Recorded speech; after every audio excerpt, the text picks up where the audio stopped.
Fala pessoal, tudo bem? Estamos começando mais um Grupo Lean Live e hoje o tema será sobre a desconstrução do Lean. Tema bem polêmico e espero que a nossa live seja espetacular aí. Eu sou o Bruno, fundador do Grupo Lean, e hoje eu tenho o prazer de estar aqui comigo para um bate-papo muito legal. O Daniel Pezzi, ele é especialista Lean da DPZ Lean, e o Fabrício Guedes, que ele é gerente de projetos Lean. Essa live ela está sendo gravada, depois a gente vai publicar ela no nosso canal do Grupo Lean no YouTube. Então, se você perdeu ou se você quer rever, fica ali à vontade, já aproveita, já segue a gente lá. Toda semana a gente tem feito a live, todas as quartas-feiras, às 8 horas. Para o pessoal que está aqui com a gente online, muito obrigado por estar prestigiando este momento. Eu quero que vocês fiquem muito à vontade para que vocês coloquem suas perguntas a qualquer momento aqui e eu vou passando ela para os nossos convidados. Se quiserem pergunta difícil, pode já começar rasgando aqui, que o Daniel e o Fabrício falou que não é pouca coisa não, que hoje o negócio vai ferver aqui. Muito bom. Daniel, Fabrício, muito obrigado por ter aceitado o nosso convite, por estar aqui com a gente essa noite e, por favor, se apresentem. Daniel, faz as honras, por favor. Opa, vamos lá então. Bem, meu nome é Daniel Pezzi, eu atuo hoje na área de excelência operacional com projetos de melhoria de processos e de negócios, aplicando conceitos do pensamento enxuto, né? O famoso Lean Thinking, né? Que é o grande background aí sobre o qual nós vamos falar hoje, né? Eu estou nessa jornada, como nós estávamos papeando aqui mais cedo, né? O Bruno eu já conheço há 17 anos, participando de um workshop sobre Lean, na empresa onde ele atuava, e eu já estou nessa jornada desde 2006, né? Então já vão aí 18 anos, são 18 anos de jornada Lean, e vamos dizer que estamos no começo ainda, né? Estamos aprendendo bastante, a cada dia a gente aprende mais, a cada live a gente aprende mais. E a dica de hoje é, né? Não, o pessoal que está assistindo aí, não fique com vergonha de fazer perguntas, porque quando vocês perguntam, nós temos a oportunidade de aprender. Porque é com a dúvida de vocês que a gente vasculha o nosso conteúdo e acaba tirando, ao dar a resposta, na verdade a gente aprende. Então, quem já me acompanhou, o Fabrício é parceiraço aí de diversas edições do Lean Coffee. Quando as pessoas perguntam, é quando a gente que tem um pouco mais de bagagem tem chance de relembrar das coisas e respondendo a gente acaba aprendendo com vocês. Então, por favor, não tenham vergonha em fazer perguntas. Muito bom. Legal, boa. Pessoal, meu nome é Fabrício Guedes, né? Agradeço ao Bruno aí pelo convite. Me sinto muito honrado de estar aqui para bater um papo sobre esse assunto que é tão fascinante. É um prazer estar com o Daniel em mais um encontro aí, dos diversos que a gente já tem ao longo da vida, da carreira. Um amigo também de longa data. É, eu trabalho com gerenciamento de projetos, né? Voltado aí para a filosofia Lean há muito tempo. Minha carreira ela foi construída, 80% da jornada voltada ali para a indústria automotiva e metalúrgica. Atuei em diversas áreas desse segmento, né? E nos últimos 10 anos, focado quase que na totalidade do tempo ali dentro de gestão de projetos de melhoria contínua. E para mim, estar aqui hoje para falar desse assunto é interessante. Espero que vocês façam muitas perguntas e aí a gente também vai ser forçado a resgatar aí o nosso repertório de vivência, né? Nada como falar da prática, né? Porque na prática a gente encontra de verdade tanto as dificuldades como as coisas realmente acontecem ali no dia a dia. Então, vamos em frente aí. Acho que é um assunto bem legal e tem muita coisa para ser explanada. Muito bom. Bom, a escolha do título dessa live foi um título tanto quanto provocativo, e a intenção é essa. Então, quando a gente fala sobre linha, a gente está falando muito sobre perguntas para que a gente procure entender o que se passa, o que está acontecendo, para que a gente possa também desenvolver pessoas. Então, à medida que a gente provoca em alguns temas, é uma oportunidade da gente aumentar o nosso conhecimento, derrubar alguns paradigmas e criar outros. Essa é a terceira temporada que eu faço de lives do Grupo Lean. Eu lembro que na primeira temporada eu fiz uma live com o Daniel e o tema da live era os 10 desperdícios Lean. Então foi muito interessante, eu recebi diversos comentários de amigos. Que isso, Bruno? Você tá louco? Você viajou? Onde você está vendo isso? E na verdade era só uma forma provocativa de fazer talvez um tom um pouco jocoso sobre esse aumento de desperdícios que estão sendo incrementados ali a nossa lista dos 7. E quando a gente fala sobre desconstrução do Lean, a gente vai procurar abordar aqui também com os nossos convidados o que vem acontecendo também no Brasil, principalmente, né? É uma construção de algo com poucos elementos ou com um elemento um pouco tanto sem qualidade, em algumas vezes, e eu não estou generalizando. E aí você vai construindo um sistema que ora é sistema, ora é filosofia, ora é ferramenta, ora aceita tudo, ora não aceita nada. Então é um pouquinho disso que a gente quer abordar aqui. E para já começar, eu queria trazer a primeira pergunta para você, Daniel e Fabrício, que é o seguinte: na visão de vocês, quais são aí os principais mitos, equívocos? O que é mais comum aí que vocês têm visto do Lean no mercado nacional e o que precisa ser desconstruído aí para uma aplicação mais eficaz do Lean nas empresas? Uhum. Posso começar, Fabrício? Deve? Acho que eu vou começar de uma forma assim. Acho que é fato de que a origem e a referência do Lean é a Toyota, é o sistema Toyota de produção, né? Um mito que eu acho que é muito perigoso é por dois meios, dois caminhos. Um, fazer algo ou adotar algo só porque a Toyota adotou. Ou não utilizar ou não adotar algo só porque a Toyota não utiliza, né? Vou dar um exemplo bem simples. Por exemplo, o VSM. Eu já vi diversas pessoas falando que não, você não precisa fazer VSM porque a Toyota não faz. E, na verdade, o que está por trás de tudo isso, se a Toyota adotou algo, se ela deixou de adotar algo, não é porque esse algo é ruim ou porque esse algo é bom. É única e simplesmente porque ela se usou, é porque ela precisou, e se ela não usa, é porque ela não precisa.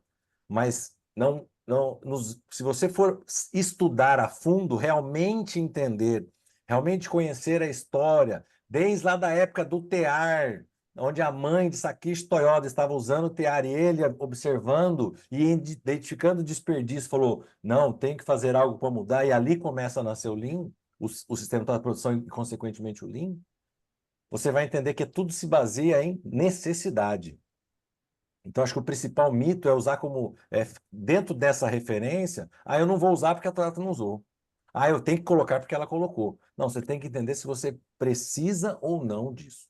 Acho que esse é um mito principal. Legal. Bem, eu trago uma questão para emendar nessa excelente introdução que o Daniel trouxe. E tem mitos, né? Mas um dos principais mitos também que eu vejo, e o pessoal também fala bastante sobre isso, é como fazer, né? Como começar o Lean, né? Podemos até apelidar de implantação, mas conscientes que o Lean é uma filosofia, então se trata de você aderir, de você trazer essa filosofia do Lean, né? Essa abordagem que o Bruno acho que já falou algumas vezes e fala muito bem, que é uma tentativa de trazer o que é o modelo da Toyota, né? De alguma forma. E se a gente pegar isso ali na história, desde ali do estudo do pessoal do MIT, enfim, como isso foi feito, eu entendo que existe uma discussão que não se pode fazer uma coisa primeiro antes da outra, e fica essa conversa, isso é um embate bastante forte. É claro que muitas vezes a gente vai se deparar com cases de sucesso, né, com benchmarks, ou seja, com referências empresariais, que a gente vai ter aí, por exemplo, lá, poxa, em tal empresa foi feito dessa e dessa maneira e foi legal e funcionou.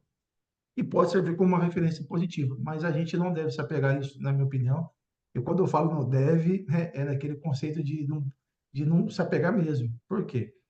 Como tem uma carreira que foi desenvolvida tanto na indústria como em consultorias, eu tive a oportunidade de estar dos dois lados da mesa, né? Ou recebendo consultoria de alguém, mas também sendo consultor de alguma empresa, e de diversos segmentos. E uma coisa é certa, o que ficou mais evidenciado para mim, estando dos dois lados da mesa, é que o aprendizado é uma coisa constante. E é uma das coisas que eu falo bastante, né? A gente não deve nunca parar de aprender. Sempre deve fazer perguntas, sempre deve duvidar, sempre deve buscar maneiras que as coisas façam sentido para a gente, para o nosso negócio, para aquilo que é a nossa realidade. Por isso que eu acho que o Daniel traz aí, na sua introdução uma fala muito feliz, quando ele fala que a gente não tem que ter ser alienado no sentido, nossa, eu tenho que copiar a Toyota de toda forma. E vocês podem perceber que muitas dessas discussões, que são só discussões, né? E eu sou muito apegado a questões mais práticas, elas giram em torno disso, no sentido, tem que ser assim, fulano falou assado, não, mas lá na origem, tal. É lógico, a gente não pode nunca deixar de respeitar a história do Japão, a história da Toyota, como as coisas de fato aconteceram, a relevância que isso tem e continua tendo para a evolução de muitas coisas em torno do mundo, né? Toda a revolução industrial e coisas que aconteceram no decorrer. Mas temos que saber que o mundo também está em constante mudança e a gente tem que sempre olhar o que faz sentido. Aonde é a dor da minha empresa que pega? Aonde eu tenho que olhar? Como tem que fazer? Eu vejo empresas que tentam começar iniciativas pelo 5S, simplesmente, às vezes fazendo pequenas melhorias, né? E isso não significa que está colocando a carroça na frente dos bois. Significa que a gente está tentando colocar em prática alguma coisa que faz sentido para a gente, ou algo que a gente aprendeu, ou porque foi no workshop, ou porque fez um benchmark com alguma empresa e algo do tipo. Em resumo, eu diria, não ter receio de começar, não ter receio de mudar, não ter receio de reconhecer que rotas são feitas para serem ajustadas, né? É lógico, quanto mais certeza eu tenho de uma possível direção que eu estou indo e faz sentido para o negócio, eu sigo aquele caminho. Mas aí é uma questão mesmo de adaptar aquilo que faz sentido para o meu negócio, no modelo que a gente está, na cultura que a gente está e, claro, no país que a gente está, com todas as variáveis que a gente vai encontrar muito possivelmente mais aqui no Brasil do que em outros locais do mundo aí. E todo mundo tem sua dor. Então, eu trago isso como um ponto aí para dar uma aquecida no nosso papo de hoje. Vocês estão alinhados aí no esquema dos cortes hoje em dia, né? Porque a fala de vocês é toda, né, certinha ali. Vamos produzir uns cortes depois disso daí, hein? Boa. Aí, Dani. Um terceiro mito que eu acho que é importante. Antes de você falar, eu queria pegar um gancho das duas falas de vocês. Ok. Para ti, eu queria fazer uma pergunta a respeito do VSM que você falou. A gente percebe que tem várias empresas que elas, e até às vezes consultorias, que elas dizem o seguinte: para você começar o Lean, você tem que começar pelo VSM. Ah, isso não é mandatório, mas sempre a prática é essa, né? Então, a pergunta é: precisa? E para o Fabrício, você tocou num tema também bem interessante a respeito de metodologia, filosofia, ferramenta. E aí você fala, bom, se é filosofia, né, eu não estou aplicando, né? Na verdade, eu tenho que viver e tenho que ser, né? Então, você entende que o termo que a gente utiliza, a gente, eu falo, o mercado Lean, né? É utilizado, precisa aplicar, precisa implementar o Lean, não é a melhor terminologia, e se não, qual que você entende que seria uma melhor? Vai, Fabrício, você. Invertido? Beleza, vamos lá. Boa. Eu acredito que assim, realmente, se a gente for ser literal, for técnico para responder isso, realmente, eu li uma filosofia, filosofia, ó, então, assim, a gente precisa realmente entender que está conectado com o pensamento. E o que tem a ver, qual a relação desse pensamento em relação à filosofia ali?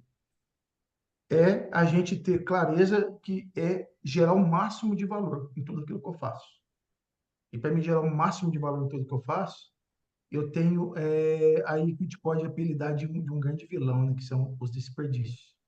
E aí eu preciso entender claramente o que são esses desperdícios, enxergar esses desperdícios e atuar neles. E se a gente atuar nesses sets, que eu vou deixar até aí para o Daniel poder incrementar na fala dele ali, a gente com certeza vai ter isso. Mas a maneira mais adequada, né, se a gente fosse, eu tenho uma irmã que é professora de letras, tá? Então, eu sempre converso muito com ela em como a gente pode trazer algumas abordagens eu gosto muito do lúdico, né, do simples. Mas, basicamente, a empresa ela já tem sua cultura, tem seu sistema de gestão, ela está ali em funcionamento. Então, quando eu penso numa filosofia ali, eu estou trazendo um conhecimento, né? Eu estou trazendo uma estrutura mental, né? Que é muito enraizada e tem uma estrutura muito robusta vindo aí do Oriente, né? Mais especificamente do Japão, que nada mais é que eu trazer um modelo mental de como olhar as coisas para dentro do meu sistema de gestão. Então, a gente sempre fala assim, poxa, então vamos trazer a estrutura da filosofia Lean, a maneira de pensar do Lean, né, do TPS que seja, para dentro do nosso sistema de gestão. E aí eu trago isso. E assim, é mais ou menos como um método, né? Porque pensamento, filosofia não deixa de ter uma conexão muito forte com metodologia, né? Com uma sistemática de olhar de como fazer as coisas. Então, eu diria que, assim, mais importante do que a maneira de falar sobre é realmente a gente trazer as informações de uma forma adequada, tranquila, simples e direta. Mas eu, particularmente, sempre que vou falar disso, de uma forma mais estruturada, se tiver uma consultoria, se tiver um treinamento, por exemplo, eu sempre falo que o Lean é uma oportunidade, né? Por mais que se trate de uma filosofia, de um pensamento, tanto que tudo que a gente fala de ferramenta, de metodologia, de boas práticas, são N maneiras de fazer esse pensamento dar certo. Que ele basicamente vai se resumir ao máximo de valor que uma pessoa, que um ser humano, que um profissional, que uma empresa pode gerar dentro de um serviço, de um negócio, de uma entrega que ele esteja a realizar. Então, nada mais é que trazer uma nova mentalidade para aquilo que eu já faço com a mentalidade que eu tinha, seja ela qual for, e agregar isso no meu sistema de gestão. Então, eu diria que é acessar, entrar, iniciar uma jornada, né? Uma jornada Lean, né? É uma maneira sutil de falar e você tem um começo e como a própria essência diz, eu vou sempre buscar aprender, eu sempre vou buscar melhorar e isso não para nunca. E aí, eu acho que o próprio ciclo PDCA traz aí na sua essência um raciocínio muito poderoso de pensar sobre as coisas e de fazer cada vez melhor. E de não ter vergonha de refazer, de repensar e de, quiçá, mudar a rota. Mas, basicamente, eu entendo que é uma filosofia de gestão e ter uma jornada iniciada. E uma vez que você entra, é tentar fazer o melhor cada dia, subir pequenos steps aí, pequenos degraus ao longo da jornada. Perfeito. Daniel? O ponto que eu levanto é a seguinte questão. Infelizmente, tem muita consultoria, tem muito professor acadêmico de graduação, pós-graduação, que entra numa questão que, ao não entender algo ou querer, de certo modo, dizer que tem alguma novidade ou que tem algo que é a mais, né? Eles então ficam fazendo firula, literalmente fazendo firula, né? E hoje em dia a gente sabe que, desde que o mundo é mundo, né, o que dá audiência é polêmica. Então é lógico. Então vem uma galera e fala, você não tem que usar. Vem outra galera e fala que não, é obrigatório, até é obrigatório, tem que começar por isso, tem que fazer isso, né? Fica criando roadmap, né? E aí vem aquela discussão, né, a tradicional, 5S, BSM, é ou não é? Então, a gente tem que entender o seguinte, né? Existe, entre negócios diferentes, as empresas funcionam diferentes, né? Mesmo estando num país com a mesma cultura, empresas de negócios diferentes funcionam diferente, têm culturas diferentes, têm filosofias de trabalho diferentes. Mesmo a empresa de um mesmo segmento, da mesma companhia, só que com sites em regiões diferentes, por exemplo, como o Brasil, acaba tendo culturas diferentes. Então, é complicado você querer vir com um modelinho pasteurizado e querer encaixar todo mundo nesse mesmo modelo. O que vai acontecer é que você vai ter muita resistência. Então, a adaptação do que está sendo passado, né, do que está sendo introduzido, criado, construído, A adaptação à característica do negócio, a adaptação à cultura do regional e à própria cultura da empresa, isso é necessário, isso precisa ser feito, né? Dentro do universo automobilístico, aqui no Brasil a gente chama de tropicalização, né? Quando você faz a tropicalização de um veículo, você está adequando ele para funcionar aqui no país. Então, é preciso fazer esse ajuste, né? Porque senão não vai funcionar, vai ter muita resistência. Vai ter muita resistência. O ponto, então, só que ao fazer esse ajuste, você não pode fugir da essência, você não pode ir contra os conceitos. E é o que a gente vê, que por questões comerciais, por questões talvez de marketing, merchandising, a pessoa fica alterando, né? Então, sim, eu acho que isso começa a gerar confusão, né, na cabeça das pessoas, porque a hora fulano A falou uma coisa, a hora fulano B falou outra, e quem está certo e quem não está. Então aí é preciso, né, ter um pouquinho de curiosidade e ir atrás, descobrir.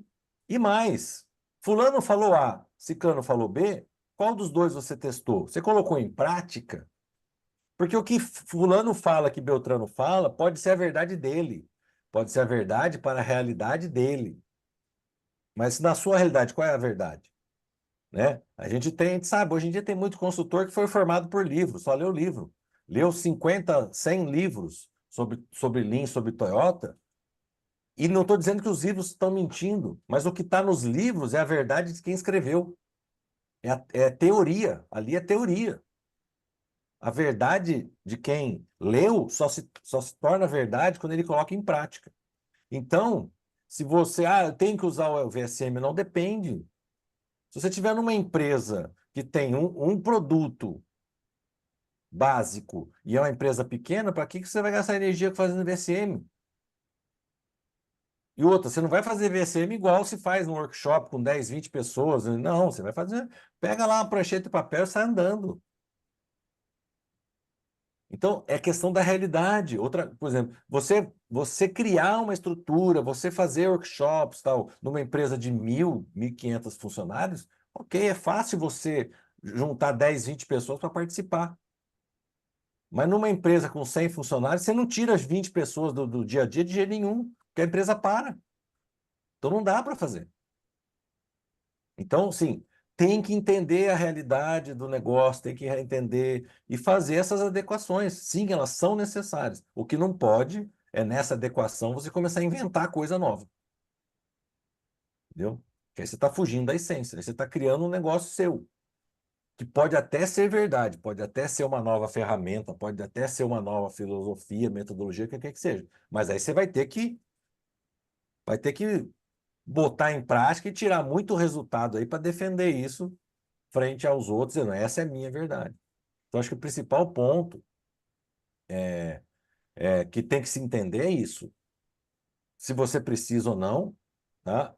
E você só vai descobrir se você precisa ou não se você for lá e testar, se você colocar as coisas em prática. Eu já quebrei muito a cara. O melhor benchmark que existe é o do erro, porque o do acerto, pode não funcionar para você. Então você sabe, olha, a pessoa fez isso e isso deu errado. Qual similaridade eu tenho com aquilo? Então talvez eu não possa fazer desse jeito. Talvez eu precise fazer uma outra abordagem. Não é que você não vai fazer aquilo, mas você vai fazer de uma forma diferente. Então, basicamente, assim, para ter sucesso na construção, para você ter ali, né? Vamos dizer, para você construir o Lean dentro da cultura da sua empresa, para você estabelecer o Lean dentro da cultura da sua empresa, você vai ter que estudar. Mas não estudar como a ferramenta funciona, não estudar como a Toyota funciona, mas sim entender quais são as formas de se fazer, quais são as formas de se construir isso. Porque é aquela história, igual no Instagram, todo mundo posta o vídeo de 5 segundos de acertando a cesta. Ninguém posta os 15, 30, 40 minutos que ficou errando. Então, quando as pessoas postam e compartilham seus cases de sucesso, a maioria não conta quantos tombos levou, quantos não ouviu, qual foi a resistência, qual foi a dificuldade. E isso todo mundo vai ter. Então, sim, não dá para ficar com esse conto de fadas que você vai pegar exatamente o que a Toyota fez, vai vir e vai encaixar como se fosse um módulo na sua empresa e na semana seguinte está tudo funcionando bem. Isso não vai dar certo. Quem for nessa onda, tá? Com certeza vai colher um grande fracasso. Bom, agora a próxima pergunta, já um pouco enviesada, mas é o seguinte: eu queria que vocês falassem a opinião de vocês a respeito se é mito ou não. Uhum. Então, o que mais a gente escuta assim? O Lean é para reduzir desperdícios e o Six Sigma ele serve para reduzir a variabilidade. O outro que a gente escuta, tem vários, vocês podem me ajudar com tantos outros também, quando vocês forem responder. Um outro é que, essa eu acho que ela já está um pouco, já perdeu um pouco a moda dela, mas o Lean era para enxugar, e enxugar é demissão de pessoas. Vira e mexe a gente escuta ainda, mas essa eu acho que ela perdeu um pouco a força nos últimos anos, né? Um outro mito, e eu acho que esse é um dos mitos que estão mais latentes, amplamente está sendo repetido que o Lean não é uma caixa de ferramentas. Amplamente. Só que a prática é oposta a essa aplicação. Completamente oposta. Mas é verbalizado que o Lean não é uma caixa de ferramentas. Bom, esses são só alguns exemplos. Eu queria que vocês comentassem, dando a opinião de vocês, e pudessem trazer, quem sabe, outros que vocês tenham escutado também. Olha, eu já atuei, eu parto assim, eu acho que o Lean, o conjunto do Lean, ele tem, com certeza, o foco, a essência, né? O background do Lean está na eliminação de desperdício, é a base do pensamento enxuto. Então, só que você com o Six Sigma, você também elimina desperdício, porque se você está melhorando o processo, você está diminuindo a variabilidade, você está eliminando desperdício. Tá? Eu costumo dizer o seguinte, o Lean, o conjunto do Lean, ele funciona muito bem e vai muito bem quando a gente está falando de produção discreta. Quando a gente tenta colocar o Lean da forma como ele foi desenhado para produção contínua, há uma certa dificuldade em se obter resultados, porque aí o conjunto de ferramentas que se adotam no Lean acabam não sendo suficientes. Então, aí o Six Sigma vem com ferramentas mais robustas e ferramentas de análise estatística e quantitativa, onde acaba sendo mais fácil você trabalhar essa questão da redução e eliminação dos desperdícios. Então, o mito que eu entendo é essa coisa que se vende que um complementa o outro. Ah, se você não tiver um, você não. Não. São realidades diferentes. Porque tem empresas que funcionaram muito bem só com Lean, tem empresas que funcionaram muito bem só com Six Sigma. Então, por que se eles são complementares, nenhuma delas teriam dado certo? Não. É questão da realidade, é questão da necessidade. Tá? Então, assim, eu diferencio a aplicação dentro desse conceito. Lean vai muito bem, produção discreta. Six Sigma, produção contínua.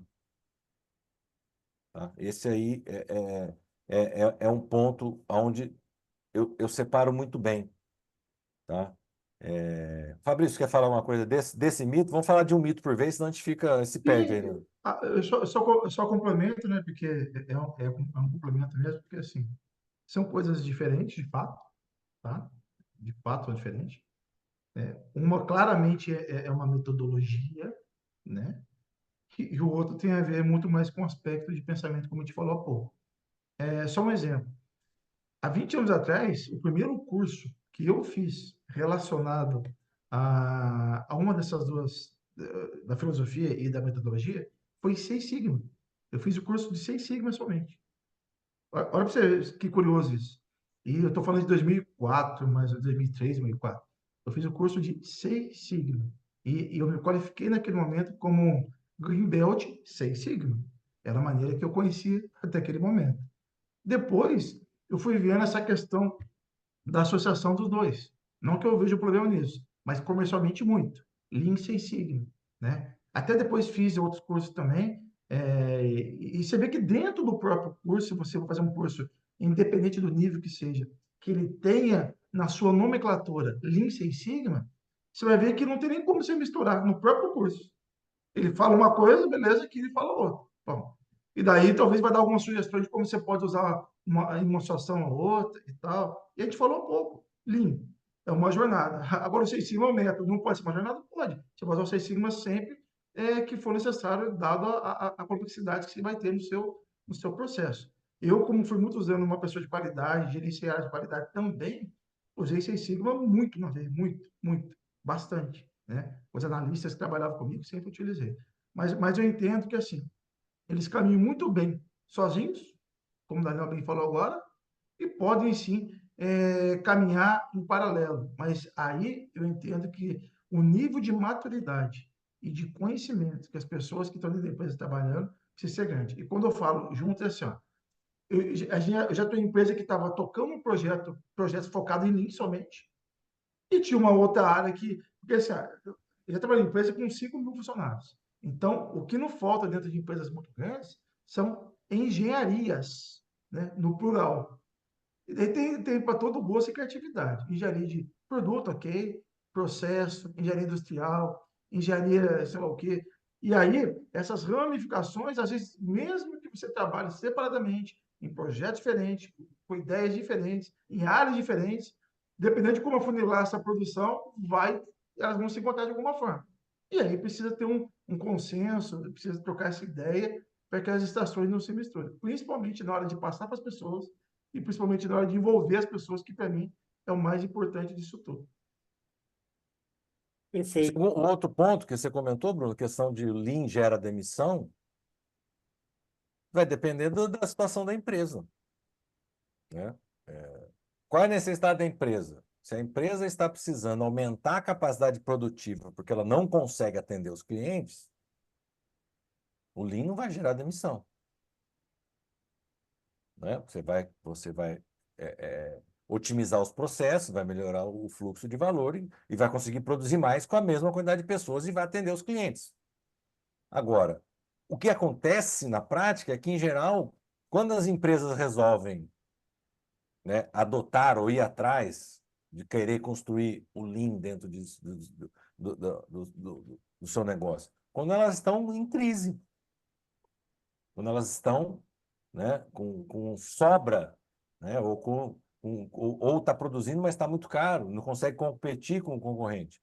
E aí, infelizmente, nesse cenário, se você otimiza o processo, aumenta a produtividade, mas vai vender a mesma quantidade, vai gerar ociosidade, não adianta. E automaticamente vai chegar um nível, a partir de um certo ponto, deixa de ser viável financeiramente manter as pessoas. Bom, Então, sim, se a empresa tem um cenário onde ela consegue crescer, o Lean não vai gerar demissão. Mas se ela não tem como crescer, se ela não está num cenário onde não tem como crescer, infelizmente vai gerar demissão. Então, não é que o Lean gera, não. O Lean otimiza o processo, aumenta a produtividade. Se não tiver como absorver esse aumento de produtividade, vendendo mais, aí, cara, ou a empresa ela faz, como é que fala? De caridade, né? Ou então, consequentemente, vai acontecer que vai gerar demissão, né? Mas não é o Lean que gera demissão, é o cenário comercial da empresa. Bom, esse último que eu comentei com vocês, que é algo que tem acontecido, pelo menos da minha observação, que é até então falar que o Lean é uma caixinha de ferramentas, hoje todo mundo sabe que não é, mas na prática muita gente pratica o oposto, então é paradoxal. Há também um outro mito que eu gostaria de trazer para vocês a debaterem aí, trazer ideias para a gente, é a respeito do clichê que Lean é pessoas, tudo é pessoas, né? Respeito às pessoas.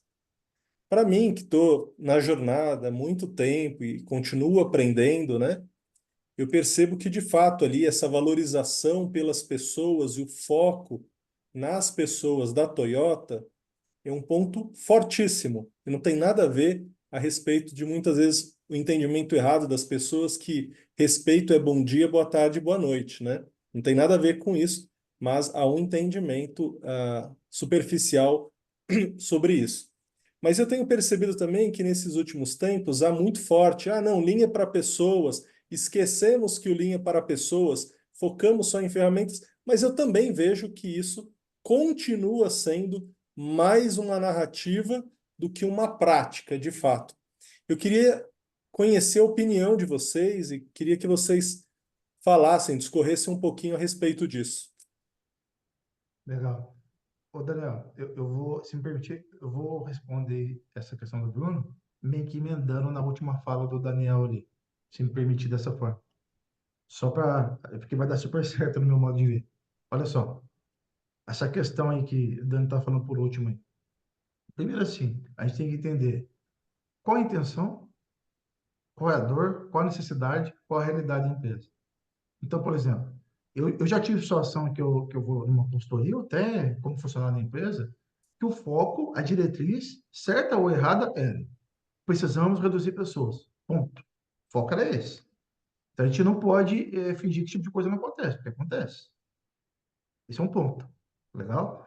E aí, vai da cultura, vai do que a empresa pensa, do que ela quer, enfim, tem vários N fatores para você discutir isso. Por outro lado, já fui fazer processo de mapeamento e não foi me solicitado isso, e uma das coisas que fica mais evidenciada no mapeamento é que tem mais pessoas que eu preciso. E aí, o que eu faço quando acontece esse cenário? Então, o mapeamento de processo em si também, ele é uma caixinha de surpresa.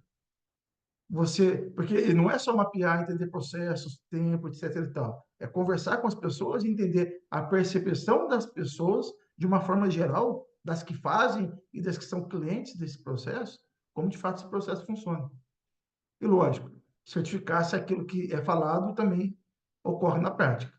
Então, mapeamento é algo muito mais robusto do que eu sair só julgando o que eu estou vendo, fazendo perguntas básicas e achar que isso é suficiente. Tá? Então, eu trago isso para implementar.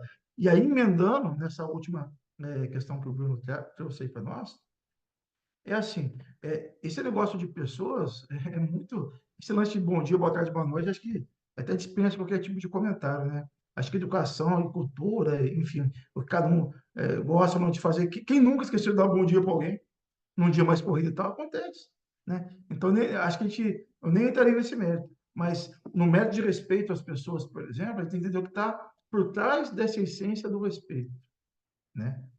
E essa questão do respeito, dentro da parte que eu estudo bastante, até que é a antropologia empresarial, é entender como eu construo a minha estrutura de pensamento empresarial, como eu construo a minha cultura.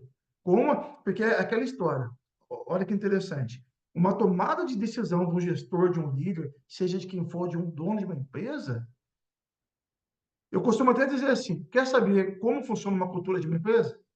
Preste atenção como o diretor decide as coisas. Isso é cultura de uma empresa. Uma que ele tem o poder de certa forma, e a maneira que ele decide e faz as coisas tem relevância grande na cultura, né? É aquela velha história que um grande consultor fala. É lógico que é uma frase, né?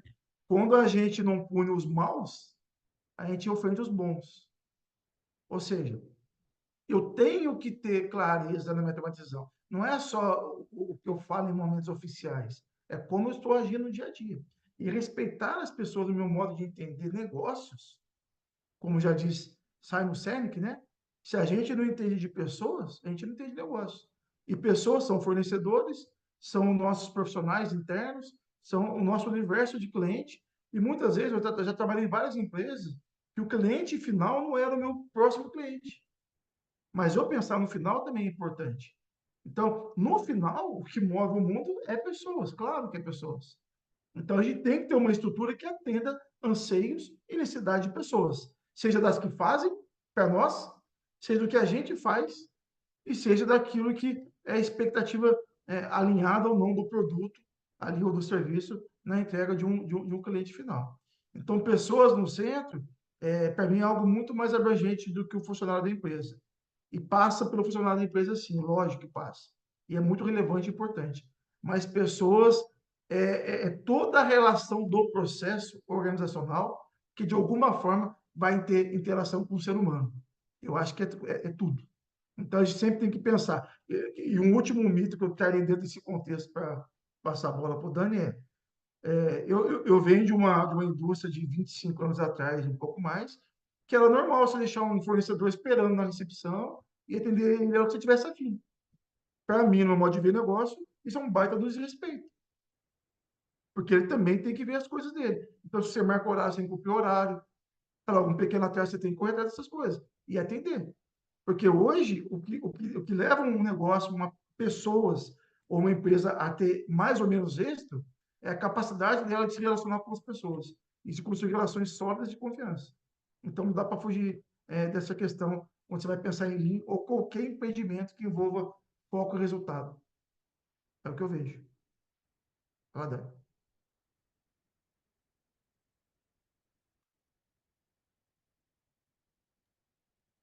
Pronto, liberei, Daniel. Ah, legal. Vou mutar aqui, pronto. Cara, é totalmente sobre pessoas.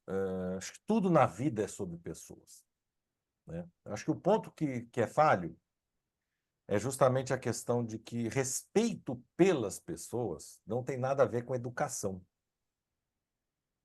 Eu acho que respeito pelas pessoas está muito mais associado ao conceito do Motainai, que é a questão do uso digno do recurso ser humano, que é o que basicamente deu início ao Lean, que é o que está lá no pilar do Jidoka. Separar o trabalho humano do trabalho da máquina. Ou seja, respeito pelas pessoas é você estar vendo que a pessoa está fazendo algo e você entende que aquilo, por exemplo, poderia ser feito de uma forma automática, ou por uma máquina, ou por uma rotina de um programa no computador. Não, e você deixa a pessoa. Por quê? Porque está barato, porque é uma mão de obra barata. Então, o respeito pela pessoa está relacionado a você respeitar enquanto ser humano, enquanto recurso, enquanto um recurso. Todas as pessoas que estão dentro da empresa, elas são recursos. Não é à toa que tem um departamento de recursos humanos. Então, respeito pelas pessoas é isso. É você entender que essa pessoa poderia estar produzindo aqui, mas ela está aqui porque está lhe faltando recurso, seja conhecimento, seja ferramenta, seja autorização. E você buscar fornecer para essa pessoa tudo o que ela precisa para que ela consiga entregar o seu máximo. Então, não existe você falar em Lean se você não está falando em desenvolvimento de pessoas. Mas desenvolve em quê? Que é aí que eu acho que entra a questão, você falou das caixinhas de ferramenta. Porque para a maioria das consultorias que são puramente comerciais e que estão mais preocupadas em vender e ganhar dinheiro, o que é mais fácil para eles? É vender pacotinho de ferramenta. E aí você chama, não, vou dar o treinamento X, treinamento Y, treinamento Z, e o seu funcionário está capacitado. Não, não é, às vezes não é nem treinamento de ferramenta, às vezes é treinamento conceitual. Às vezes é treinamento que você não vai falar nada de Lean. Você vai falar sobre pessoas, sobre ser humano, sobre recursos humanos, sobre potencialidade, sobre desperdício.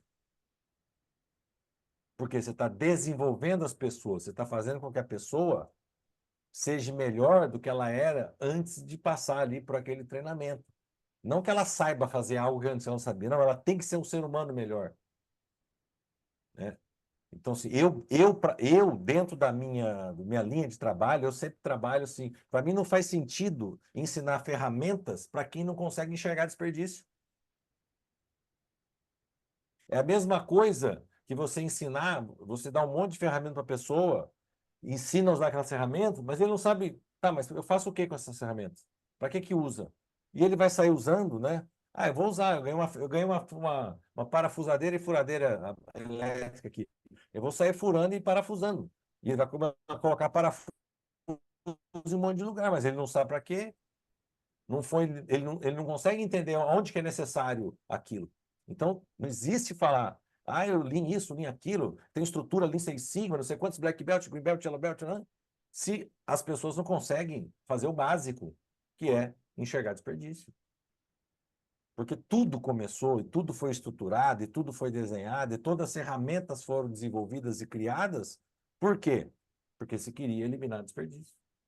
E aí, Daniel, puxando um gancho aí, uma das ferramentas mais mal usadas, na minha compreensão, é o 5S, né? O 5S é para você eliminar desperdícios, é para que você evidencie os problemas, né? E para que você faça gestão dos processos. Então, ele é muito complexo, o 5S. Ele não é fácil. Mas a falta de discernimento nosso, quando eu falo nosso, é comunidade, né? Quem está aplicando, quem está falando de Lean, é trazer ele na superficialidade, que um dos exemplos que muitas vezes a gente se reconhece aí, tem um case de 5S. Ano que vem, eu apresento outro case de 5S, mas é da mesma área. Daqui 2 anos, eu tenho outro case de 5. Mas peraí, é impossível isso acontecer. Mas, infelizmente, é uma prática nossa, né? Das nossas empresas, das nossas aplicações do 5S, né? Bom, esse papo está muito legal, a gente está chegando no fim, mas antes da gente chegar no fim, eu queria, e pedir as considerações de vocês, eu queria que vocês contribuíssem também um pouquinho mais, falando do seguinte: vamos supor que alguém que vai assistir depois essa live, que estará gravada e postada no YouTube, ok, o pessoal falou bastante sobre mito, fez comparações, exemplos, eu quero começar o Lean. Qual é o caminho? Onde eu busco conhecimento? O que que eu tenho que fazer? Começo com VSM? Começo com 5S? Não começo com nada? O que que vocês podem contribuir a respeito disso? Olha, eu diria assim, tem um ponto que tem que ser ponderado, o Fabrício também pode, acho que vai fortalecer, que a gente tem que entender assim, qual é a urgência da empresa?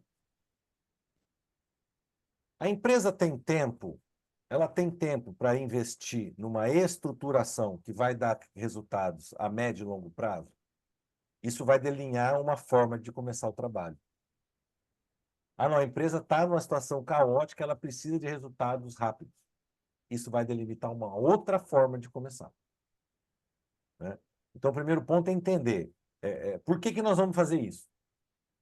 E, pelo amor de Deus, se a resposta para essa pergunta for porque o gestor participou lá de um fórum e achou legal e quer fazer aqui. Não. Só porque ele achou legal não é motivo para fazer. Tem que ter algo mais substancial. Tem que ter uma necessidade do negócio, não de uma pessoa que achou legal ou de uma pessoa que acha que vai ser bom. Por quê?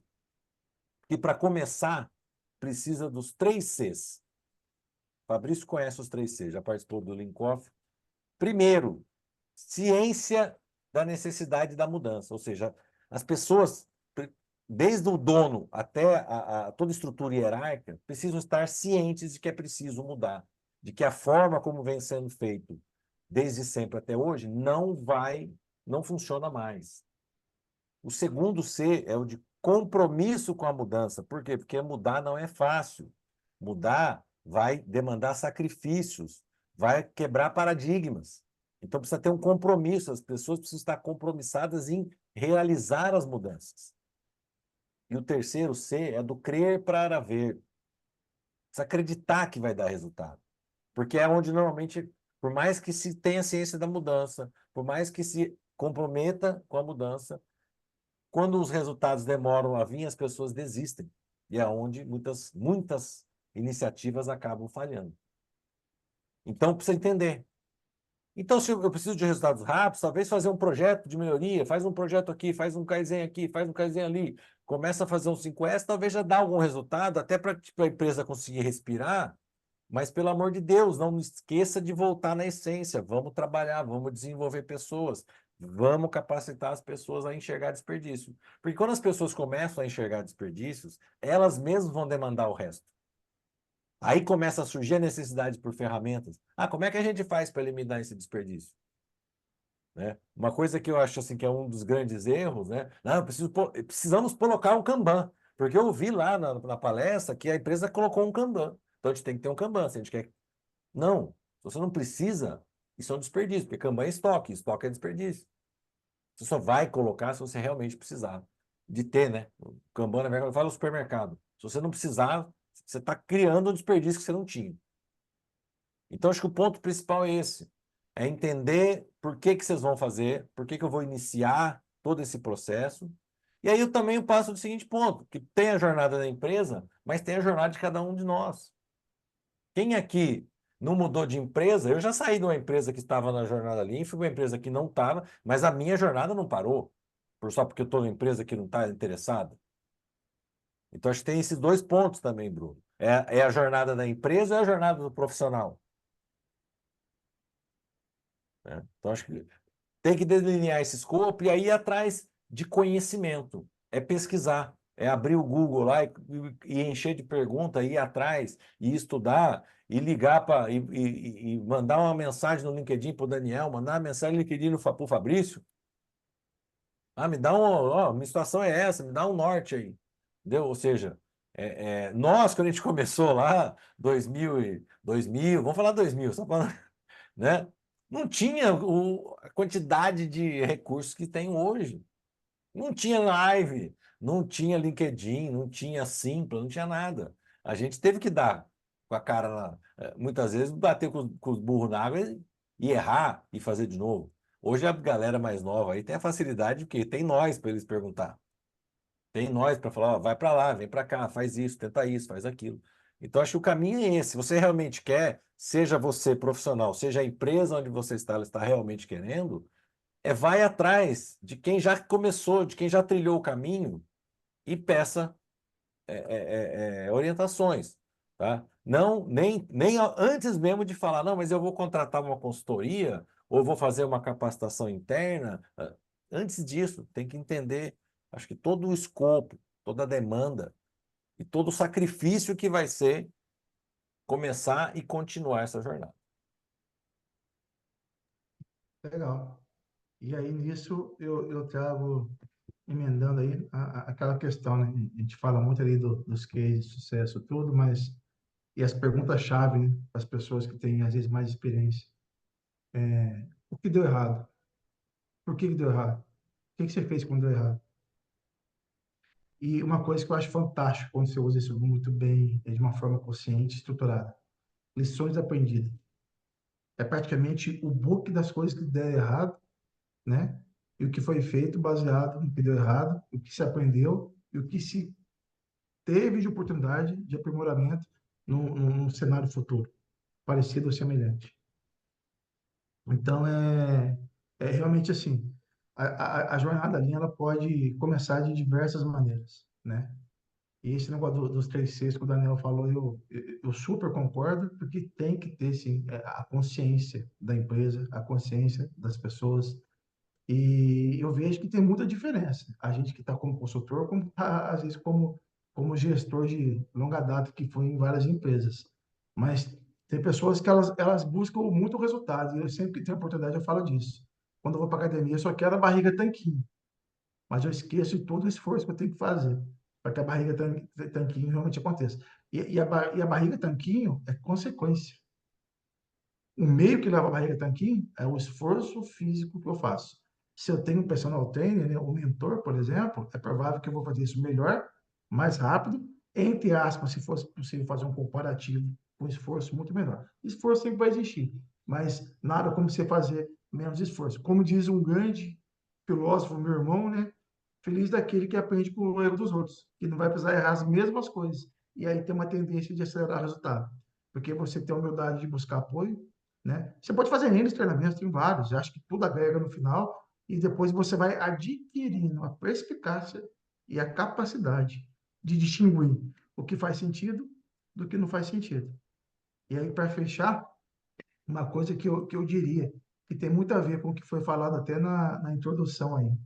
Hoje, no mercado em geral, e não é crítica vã, mas é só um ponto de atenção. Tem muita gente falando o que dá certo e o que dá errado, né? E tem pouca gente mostrando de fato o que acontece no dia a dia, no mundo real. E a realidade, ela não perdoa ninguém. Então, a sua opinião, a opinião de qualquer pessoa, vai ser só mais uma opinião. E não muda nada da realidade se você não buscar conhecimento e se você não tiver coragem de agir e, principalmente, a humildade de pedir ajuda e a humildade de reconhecer que o que você está fazendo provavelmente não está dando certo. Voltar atrás também é uma boa decisão, é uma maneira de fazer dar certo. Vamos parar por aqui, coisa e tal. E uma das coisas que a gente mais faz em consultoria é falar a verdade que dói. E tem muita gente que às vezes até encerra a consultoria por causa disso, né? Porque a verdade machuca bastante, machuca qualquer um de nós, né?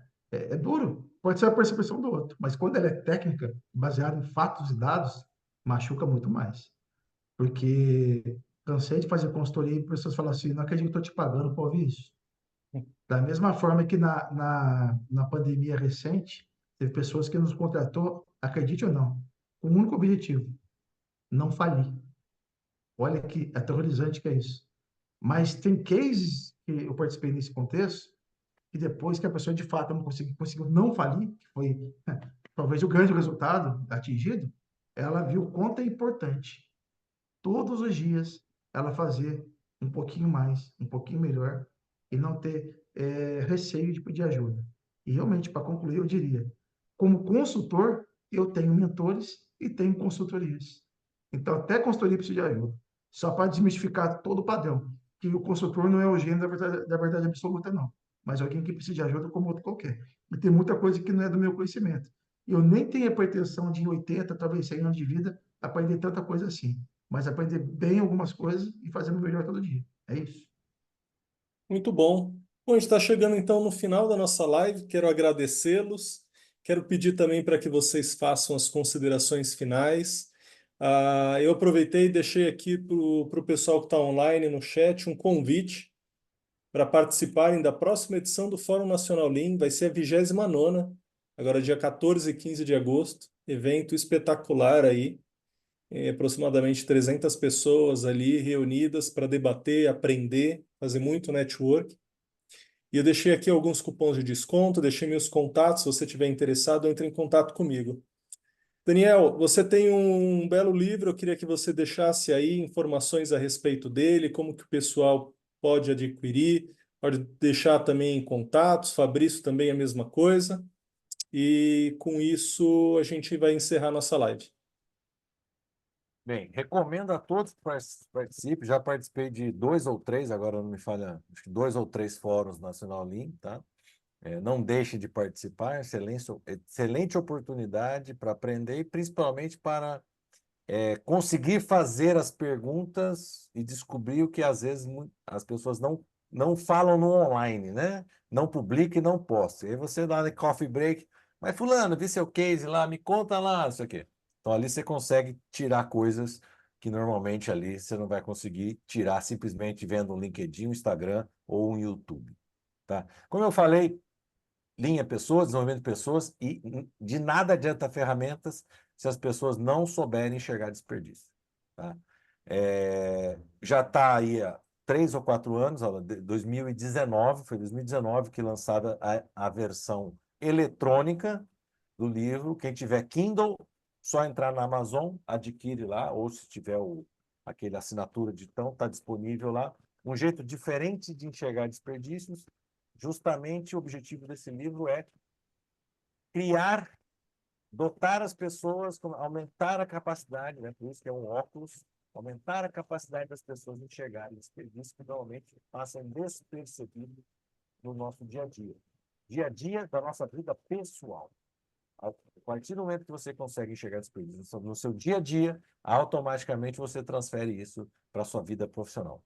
Quem, assim como eu, tem dificuldade em livros eletrônicos, né, Kindle e companhia de PDFs no computador, e gosta mesmo de sentir o cheiro do livro, também na Amazon pode adquirir o livro, tá? A versão impressa, né? Lá na Amazon chama capa comum, tá? E aí a curiosidade, né, eu já comentei com o Bruno, quem não conhece, esse livro é um livro Lean. Por quê? Ele não existe.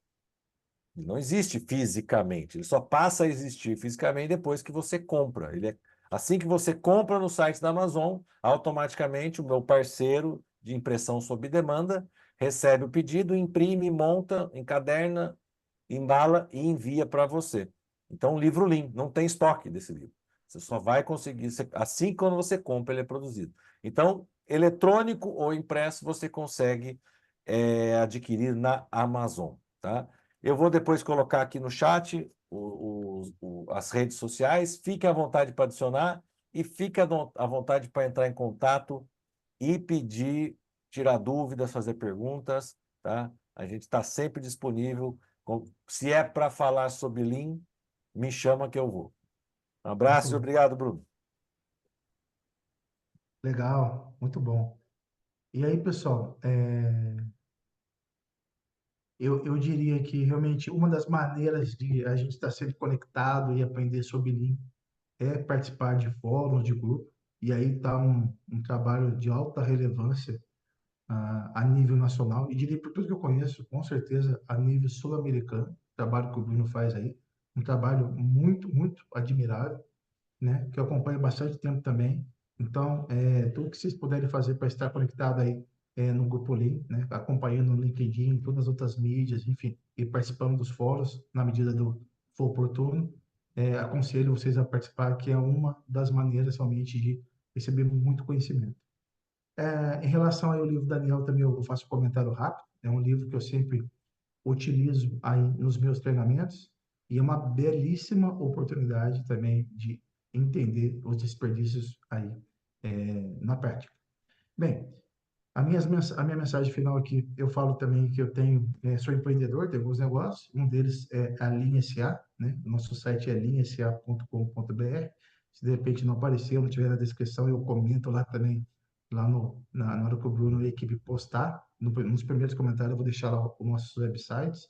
E também temos a linkcook.com.br, que é uma empresa de consultoria focada no segmento alimentício, né? A gente atua em todos os segmentos, e temos bastante clientes aí de bares, restaurantes, pizzarias, padarias, e tem coisas inimagináveis, ainda mais eu que não era do segmento até então, quando me deparei com esse universo, é assustador as oportunidades que tem de fazer melhorias rápidas e dinâmicas, e realmente de reduzir verdadeiramente desperdício na prática e aumentar o valor percebido aí pelos clientes desse negócio, tá bom? Mensagem final: nunca pare de aprender, sempre busque conhecimento, sempre peça ajuda, não tenha vergonha. Tem um monte de pessoas boas nesse mundo querendo ajudar.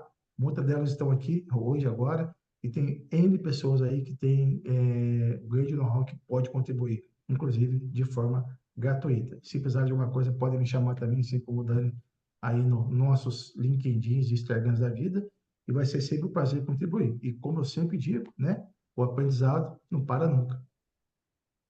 Muito bom. Bom, tem um comentário aqui do Marcílio. Marcílio, o ano passado estivemos em BH e ano que vem estamos de volta, hein? Esse ano é São Paulo, ano que vem estaremos lá em BH. Pessoal, obrigado novamente, Daniel, Fabrício, todos que estiveram aqui com a gente, prestigiaram aqui esse momento da live. Amanhã ela vai estar disponível no nosso canal do YouTube.